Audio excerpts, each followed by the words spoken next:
teman-teman, kembali bersama saya Iqbal Afifi. Anda masih di program IM Network Blueprint Strategy.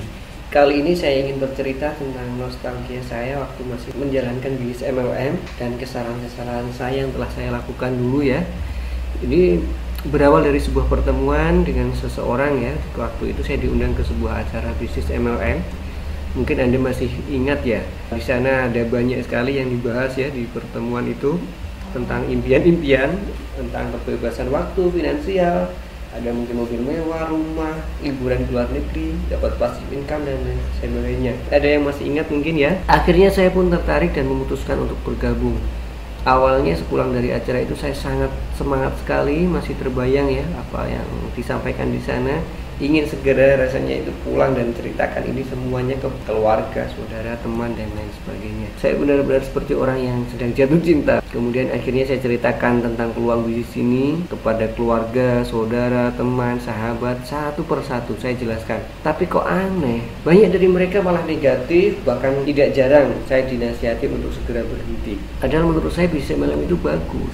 Saya telepon upline dan jelaskan yang saya alami ini. Upline berkata, jangan menyerah, tetap semangat, nanti juga ketemu kok yang mau gabung. Dengan mudahnya seperti itu, saya pun akhirnya terus membuat list daftar nama. Hampir semua keluarga, saudara, teman sudah saya tulis semua. Bahkan orang yang baru saya kenal pun sudah saya tulis. Saya prospek mereka, saya jelaskan tentang produk, marketing plan perusahaan dengan mulut yang berbusa-busa. Saya mengundang mereka ke pertemuan, meyakinkan mereka untuk gabung beli produk. Saya melakukan hampir semua perintah upline. Hasilnya, hanya sebagian kecil saja dari mereka yang akhirnya bergabung dan membeli. Tapi masalahnya, mereka melakukan itu tidak nyaman dan bukan karena kemauan mereka.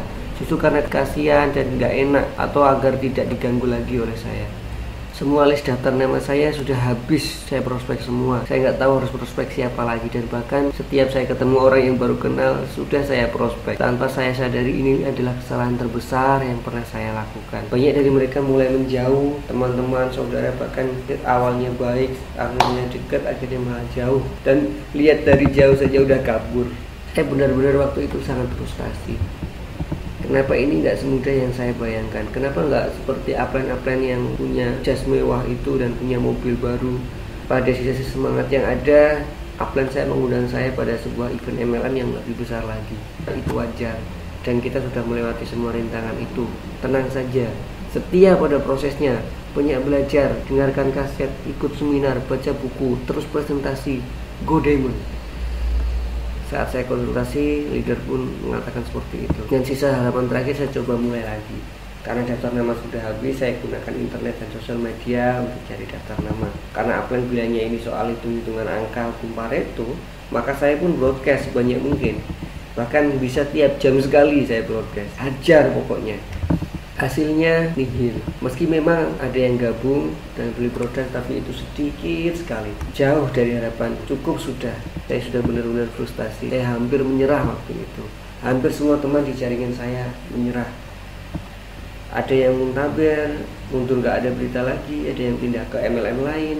Ada yang balik malah jadi sekarang jelek-jelekan MLM dan lain sebagainya. Ini adalah benar-benar kisah nyata yang saya alami. Semoga Anda tidak mengalaminya. Tapi jika Anda seandainya mengalaminya, tenang saja, ternyata Anda tidak sendirian. 90% lebih bisnis MLM mengalami kasus dan masalah yang sama, bahkan jauh lebih tragis. Pertanyaannya, lalu kenapa kok ada yang bisa sukses di bisnis MLM? Percaya atau tidak, saya sangat salut dengan pebisnis MLM yang menggunakan cara tradisional, karena mereka telah melewati semuanya. Tahun demi tahun telah mereka lewati dengan penuh penolakan, penghinaan, berdarah-darah, keringat dan urayan air mata. Ratusan pertemuan, ratusan buku, ratusan kaset, ratusan penolakan, bertemu orang gak dikenal, nelpon malam-malam, sudah mereka lewati semuanya. Akhirnya mereka punya list ratusan daftar nama yang suka MLM. Dengan begitu, tiap kali mereka akan pindah ke perusahaan MLM lain, mereka tinggal menghubungi 50-100 saja daftar nama yang ada di list mereka, dan boom, mereka jadi top leader lagi. Sepertinya terdengar kasar sekali ya, tapi memang itulah faktanya. Orang-orang seperti ini sangat terkenal di industri MLM dan tidak pernah main-main dengan apa yang dikerjakannya. Sebenarnya hal ini hampir mirip dengan yang dilakukan para internet marketer kelas dunia. Dan inilah nanti yang akan kita gunakan juga dalam bisnis MLM dengan metode online. Apakah cara tradisional MLM itu sudah nggak bisa digunakan lagi? Saya tidak mengatakan demikian. Hanya saja kalau Anda ingin mengalami nasib yang sudah saya alami dan dialami 90% pebisnis MLM, maka saya persilakan saja.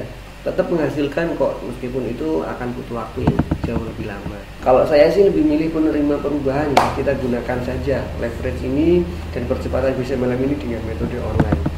Itulah kenapa panduan ini diberikan nama IM Network Blueprint Strategy.